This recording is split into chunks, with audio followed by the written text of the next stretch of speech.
I mean, he's a real soldier, my sister said, raising her wine glass.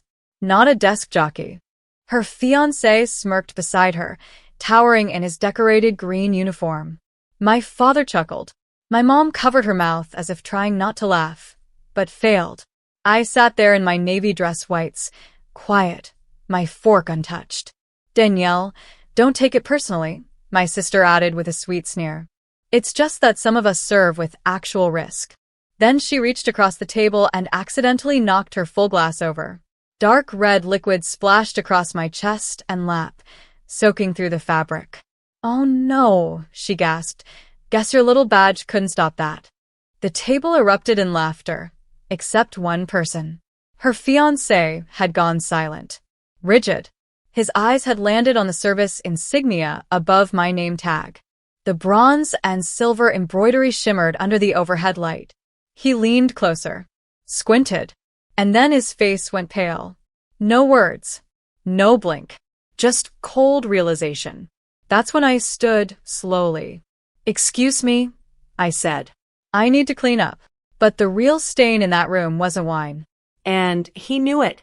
I changed in silence, staring at my soaked uniform crumpled in the sink.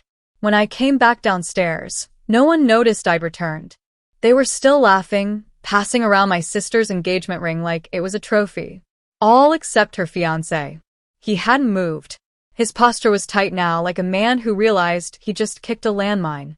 When his eyes finally met mine, they weren't smug anymore. They were alert. You served with the 7th Fleet? He asked quietly, almost like he didn't want anyone else to hear. My sister rolled her eyes. Don't flatter her, Jake. She filed reports in an office. He ignored her. Where were you stationed? I sipped my water. Okinawa. For 5 years. Then Diego Garcia. He swallowed. Hard. Special clearance? I nodded once. And that's when he went completely still. Because he understood. He recognized the insignia. Most people wouldn't. But Rangers like him? The ones who had ever worked joint ops? They knew what that badge meant. Top secret missions. Combat coordination. Signals intelligence. Real risk, with zero public recognition. I could see the blood draining from his face. He turned to my sister. You didn't tell me she was Navy intel. And she blinked. She's what? The room went dead quiet. My sister looked between us like we were speaking another language. What's the big deal? She laughed, uncomfortable now. She files paperwork. She didn't do anything. Jake leaned back slowly, eyes still locked on me. You coordinated missions, didn't you? I said nothing. You worked live theater, real-time intercepts. That insignia's only authorized for field ops. My dad scoffed. You mean what, like radio stuff? That's not the same as boots on the ground, son. Jake's jaw tensed. With respect, sir, sometimes the boots don't come home without someone like her. My mom tried to smooth things over. Let's just eat. Danielle, no one's attacking you. But I wasn't waiting for their approval. I turned to Jake. You ever serve Kandahar, 2019? He blinked. Yeah. Second rotation. I thought so. I saw your unit's code in the live op logs. He stared at me like I was a ghost. My sister slammed her hand down. What is going on? She's not some hero. She never even told us about this. I looked at her, calm. Because it wasn't for you to know. That silenced her. Not because she understood, but because Jake did. And he wasn't looking at her like a fiancé anymore. Dessert was served, but no one touched it. Jake's chair scraped back. Excuse me, he muttered, stepping outside onto the porch. I saw him pull out his phone. He paced. Then stopped. Then just stared into the dark. My sister followed him out. I didn't hear their conversation, but I saw enough. Her gesturing. His refusal to make eye contact. The way he recoiled when she tried to grab his hand. Inside, my father leaned over. You always do this, he hissed. Make things about you. Couldn't let your sister have her moment. I met his eyes even. I didn't say a word until she dumped wine on my uniform. He waved it off. She was nervous. You know how she is. That was always their excuse for her. You know how she is. No one ever asked how I was. Not when I came back from ops sleep-deprived and shaking. Not when I stayed up nights, intercepting coordinates that saved men like Jake from ambush. Not when I sent flowers for their anniversaries and got silence in return. Just then, my sister re-entered, eyes red and jaw tight. He left, she spat. Said he needed time. Then she turned on me. What the hell did you say to him? I didn't say anything. I replied calmly. He recognized the truth. That's all. She scoffed. Truth? Please. You sat at a desk. You're not a hero, Danielle. You're just a sad, invisible little woman trying to feel important. Mom and Dad didn't stop her. They just sat there, silent, which somehow was worse. But I didn't flinch. Not this time. I stood up, slow and steady, and walked to the sideboard. I pulled open a slim folder I'd brought and placed it gently on the table.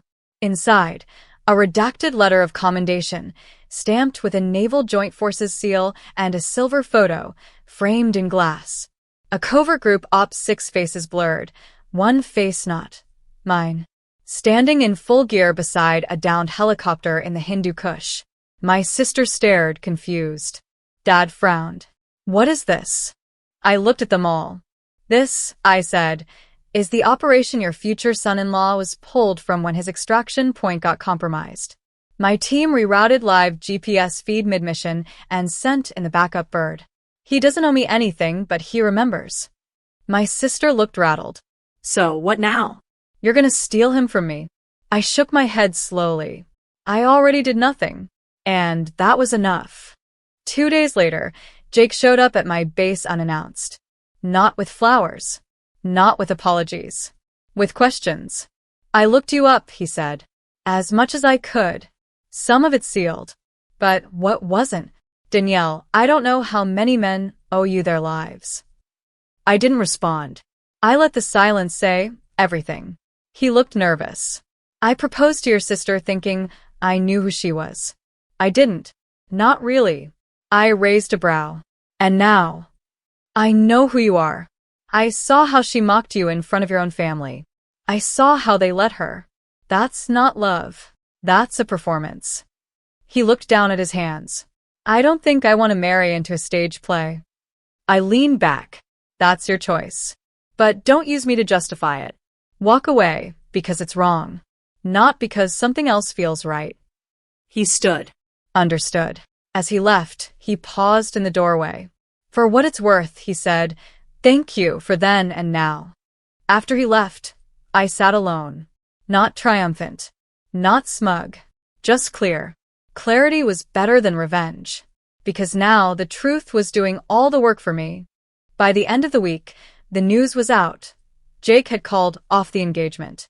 My sister was inconsolable, crying to anyone who would listen, twisting the story. She manipulated him.